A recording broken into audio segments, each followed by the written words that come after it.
اگر آپ کا بچہ بہت ضدی ہے اور کوئی بھی چیز دیکھ کر مچلنے لگتا ہے کہ میں نے یہ لینی ہے، تو آپ سے گزارش ہے کہ کبھی اپنے بچے کو میوزیم نہ لے جائیے گا، کبھی گاڑیوں کے شو روم میں نہ لے جائیے گا، کبھی بحریہ ٹاؤن میں نہ لے جائیے گا۔ اگر اس نے بحریہ ٹاؤن جا کر یہ کہنا شروع کر دیا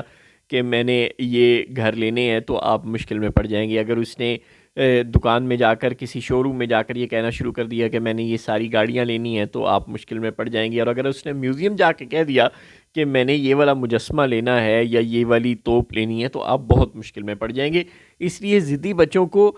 ذرا مہنگی مہنگی جگہوں پر لے جانے سے پرہیز کریں۔ یہ آپ کے لیے اچھا نہیں ہے، آپ کی جیب کے لیے بھی اچھا نہیں ہے اور آپ کے مستقبل کے لیے بھی اچھا نہیں ہے۔ مریم نواز شریف صاحبہ پنجاب کی وزیر اعلیٰ ہیں۔ اب کہنے کو تو یہ پاکستان کا صرف ایک صوبہ ہے، لیکن یہ 127 ملین لوگوں کا صوبہ ہے، اور جاپان کی کل آبادی 124 ملین ہے۔ یعنی یہ ٹھیک ہے کہ مریم بی بی کو جاپان کے صدر، وزیر اعظم، بادشاہ یا وزیر اعظم تو دور کی بات، کسی چیف منسٹر لیول کے آدمی نے بھی جاپان میں ملاقات نہیں کی ان سے، لیکن بہرحال وہ 127 ملین کے صوبے کی وزیر اعلیٰ ہیں، اور چونکہ نون لیگ میں بھی ان کا ایک مقام ہے، تو ٹیکنیکلی وہ شہباز شریف وزیر اعظم پاکستان سے زیادہ طاقتور ہیں پاکستان کے اندر، اور مسلم لیگ نواز کے اندر بھی، بالکل یہ ہم سب جانتے ہیں۔ مگر اب وہ جاپان جا کر فرما رہی ہیں، جب وہ پولیس کا سسٹم دیکھتی ہیں، میں جاپان جیسی پولیس پاکستان میں بناؤں گی، نون لیگ کے آفیشیل اکاؤنٹ سے یہ پریس ریلیزیں آ جاتی ہیں کہ وزیر اعلیٰ پنجاب نے فیصلہ کر لیا کہ پنجاب پولیس کو بھی جاپانی پولیس کے طرز پر تیار کیا جائے گا۔ پھر وہ چلی جاتی ہیں ان کے کوڑے کی مینجمنٹ کے سسٹم کو دیکھ لیتی ہیں، تو پھر نون لیگ کا پریس ریلیز ہمیں بتاتا ہے کہ وزیر اعلیٰ پنجاب نے فیصلہ کر لیا کہ جاپان میں کوڑا جس اٹھانے کے طرز پر جو ہوتا ہے ویسے ہی پاکستان میں ہوگا۔ غضب خدا کا ان کا کنوکشن ریٹ 99% ہے۔ جی ہاں، یہ کوئی مذاق کی بات نہیں ہے، 99%۔ پاکستان میں تو آدھے سے زیادہ لوگ جن کے ساتھ کوئی کرائم ہوتا ہے وہ ایف آئی آر ہی درج نہیں کرواتے، اور جو لوگ ایف آئی آر درج کراتے ہیں چوری اور ڈکیتی کی، ان میں جو کنوکشن ریٹ ہے وہ 0% ہے۔ یہ کوئی مذاق نہیں ہے، واقعی 0% ہے کہ ایسا ہو کہ چوری اور ڈاکے کی جو لوگ خبر درج کرواتے ہیں، رپورٹ درج کرواتے ہیں، ان کو ان کی چوری کی ہوئی موٹر سائیکل، گاڑی، موبائل مل جائے، تو اس کا جو ریٹ ہے وہ 0% بنتا ہے۔ ایسا کچھ بھی نہیں ہوتا پاکستان میں۔ کوئی آؤٹ آف کورٹ سیٹلمنٹ ہو جائے، پولیس کو پتا ہو پہلے سے یہ مجرم ہے، اور اس کا جاننے والا ہو جس کا بائک چوری ہوئی ہو، اور وہ چوروں ڈاکوؤں سے کہہ دے کہ یار یہ دے دو، نہیں تو آئندہ سے چوری نہیں کرنے دیں گے، اور اس طرح سے کوئی سیٹلمنٹ ہو جائے، تو ظاہر ہے وہ سرکاری ریکارڈ میں نہیں آتی نا۔ چنانچہ جو ریٹ ہے، کنوکشن ریٹ ہے، وہ 0% ہے، جبکہ جاپان میں کنوکشن ریٹ 99% ہے۔ وہاں پہ انویسٹیگیشن کے ادارے اتنے اچھے ہیں، اور وہاں پر سیاسی قیدی 0 ہیں۔ چنانچہ یہ ہوتا ہے کہ جس پر وہ ہاتھ ڈالتے ہیں وہ واقعی مجرم ہوتا ہے، اور پھر ان کا انویسٹیگیشن کا سسٹم اتنا اچھا ہے، وہ اتنی اچھی انویسٹیگیشن کرتے ہیں کہ اس کا پھر بچ کے نکلنا ناممکن ہوتا ہے۔ اور پاکستان میں جو حال ہے وہ آپ سب کو پتہ ہی ہے۔ یہاں پر ہر سیاستدان کو اپنی مرضی کا تھانے دار، اپنی مرضی کا جج چاہیے، ہر جرنیل کو اپنی مرضی کا جج چاہیے، اپنی مرضی کا ایس ایچ او چاہیے، ہر M N A M P A کو اپنی مرضی کا جرنیل، اپنی مرضی کا جج، اپنی مرضی کا سب کچھ چاہیے۔ اس ملک میں کیسے کنوکشن ریٹ 100% تو کیا 10-15% بھی نہیں ہو سکتا؟ آپ پولیس پر انویسٹمنٹ کیا کریں گی؟ شہباز شریف صاحب نے سادی پولیس کو 10 پولیسوں میں بدل دیا،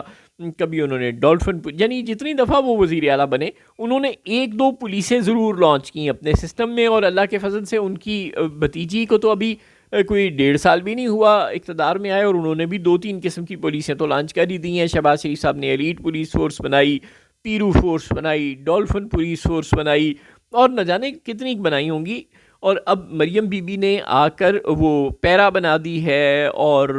انوائرمنٹل پروٹیکشن فورس بنا دی ہے، اور آگے دیکھیں وہ کیا کیا کرتی ہیں۔ خواتین کے تحفظ کے لیے بھی سنتے ہیں کہ کوئی پولیس بن رہی ہے علیحدہ سے، تو یوں پولیس پہ پولیس، پولیس پہ پولیس تو آپ بنا چکے ہیں دونوں چچا بھتیجی۔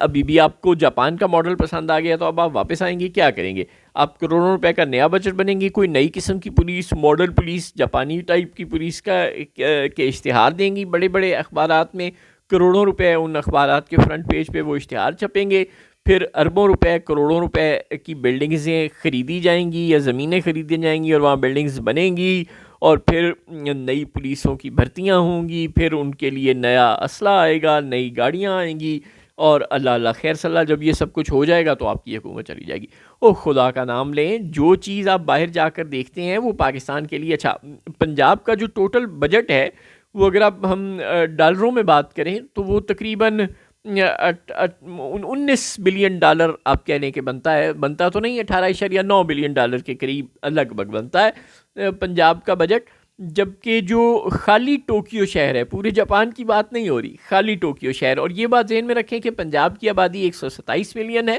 اور پورے جاپان کی آبادی 124 ملین ہے، اور اس میں سے ٹوکیو کی آبادی کتنی ہوگی آپ سوچ رہے ہیں؟ اب خالی ٹوکیو شہر کا جو کوڑا اٹھانے کا ویسٹ مینجمنٹ کا بجٹ ہے وہ 7 بلین ڈالر کا ہے۔ وہ اس کوڑے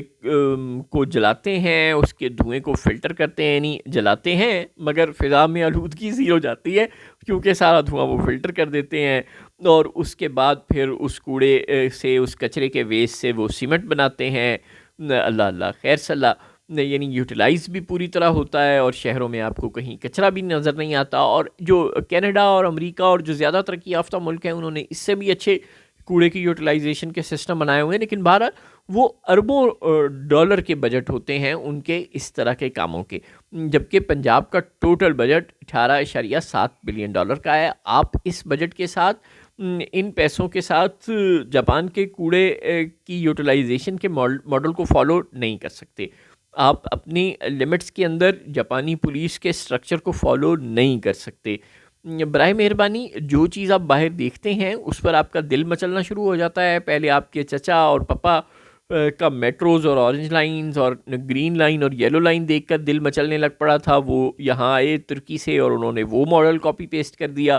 اب آپ نئے سے نئے ماڈل، کبھی آپ دیکھتی ہیں کہ وہ کیبن کارز چل رہی ہیں تو آپ وہ کیبن کار کا ماڈل فالو کرنے لگتی ہیں۔ یہ آپ کروڑوں اربوں روپے کے ایک دو پروجیکٹ بنائیں گے، اور ابھی جو ٹرانسپورٹ ڈپارٹمنٹ کی رپورٹ گردش کر رہی ہے ٹویٹر پر بہت زیادہ، جو مجید نظامی صاحب نے بڑی تفصیل سے ڈیٹا بھی دیا کہ پنجاب کی جو تقریباً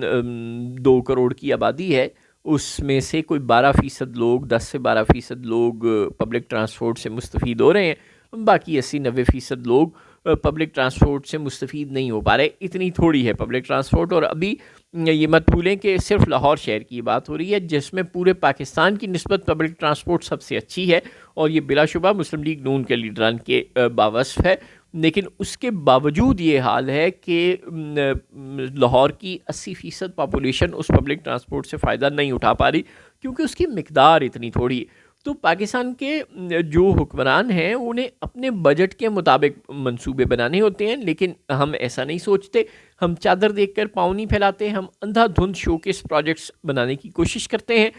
جس کا نتیجہ یہ ہوتا ہے کہ گڈ گورننس نام کو نہیں رہتی۔ جن سکولوں میں ہمیں اچھی تعلیم دینی چاہیے، جو صحت کی اچھی سہولیات دینی چاہیے، اور جو بے شمار جو شہریوں کو دنیا بھر کے ترقی یافتہ ملکوں میں پینے کا صاف پانی، صاف ماحول کی سہولیات، یہ سب کچھ ملنا ہوتا ہے، وہ ہم دے نہیں پاتے۔ نتیجہ یہ کہ ہمارے ہاسپٹلز بھر جاتے ہیں، مال نیوٹریشن کا مسئلہ ہے یہاں۔ سب سے اہم بات یہ ہے کہ لوگوں کے پاس روزگار نہیں ہے۔ دیکھیں، جو آپ جاپان کے پیچھے بھاگتے ہیں، کبھی ترکی کے، کبھی امریکہ کے، کبھی لندن کے، کبھی چین کے، آپ رسول اللہ صلی اللہ علیہ وسلم کا جو طریقہ کار ہے وہ پبلک سیکٹر پہ ڈائریکٹ عوام پہ انویسٹ کرنے کا طریقہ ہے۔ جو معیشت کا ماڈل اسلام کا ہے وہ ڈائریکٹ عوام پہ انویسٹ کرنے کا ہے۔ آپ وہ بچپن سے مثال سنتے ہوئے آ رہے ہیں نا کہ وہ رسول اللہ کے خدمت میں کوئی بندہ حاضر ہوا، اس نے کہا کہ یا رسول اللہ میں بھوکا ہوں، میری مدد کی جائے، میں نے کچھ کھانے کو نہیں ہے۔ انہوں نے کہا کہ تمہارے پاس کوئی سامان ہے جسے تم بیچ سکو؟ اس نے کو بتایا، وہ دوسری تیسری جماعت سے ہم بچپن سے پڑھتے آ رہے ہیں کہ میرے پاس یہ 2 چیزیں ہیں، وہ پیالہ اور ایک کچھ اور تھا، تو آپ نے کہا کہ کون ہے جو اس کی یہ 2 چیزیں سب سے زیادہ قیمت دے کر خرید لے گا؟ تو وہ کسی شخص نے خرید لیں وہاں چیزیں، اور انہوں نے اس سے کہا کہ چلو اب ان پیسوں سے تم کلہاڑا خرید کر لاؤ۔ وہ کلہاڑا خرید کر لایا، اور پھر آپ نے کہا جاؤ جنگل میں جاؤ اور لکڑیاں کاٹو اور بیچو اور اس سے پیسے کماؤ۔ تو چنانچہ جو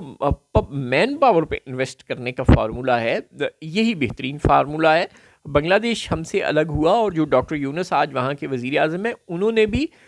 جو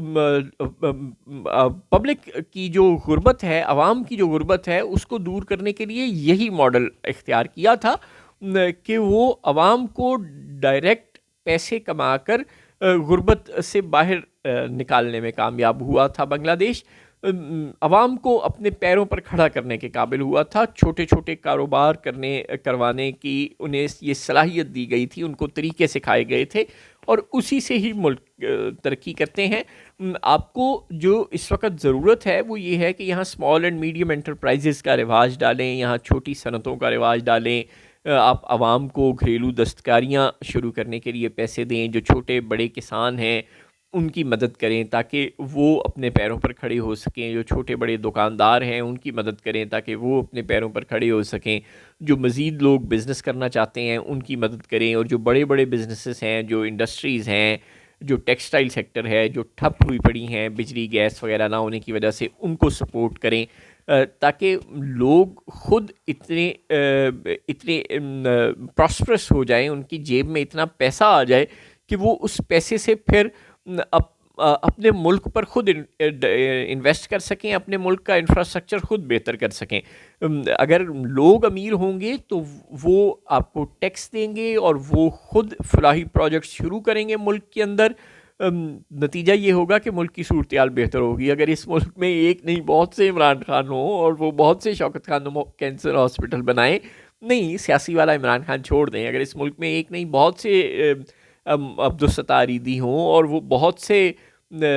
جو عیدی ہومز اور ایسے مراکز بنائیں، بہت سے چھیپا صاحب ہوں جو بہت سے فلاحی کام کریں، بہت سے ابرار الحق ہوں جو بہت سے اچھے ہاسپٹل بنائیں، بہت سے شہزاد رائے ہوں جو بہت زیادہ تعلیم کے شعبے میں کام کریں، تو آپ خود سوچیں کہ عوام کی حالت بھی بہتر ہو جائے گی اور ملک کی حالت بھی بہتر ہو جائے گی. لیکن بدقسمتی سے آپ نے کبھی لانگ ٹرم پلان کرنے کا، کبھی اچھے طرح ویژنری کسی لیڈرشپ کی طرح سوچنے کی زحمت ہی نہیں کی. آپ جہاں جاتے ہیں جو دیکھتے ہیں یہ دیکھے سوچے سمجھے بغیر کہ یہ ہماری پہنچ میں بھی ہے یا نہیں، بس آپ اس ماڈل کو کاپی پیسٹ کرنا شروع کر دیتے ہیں.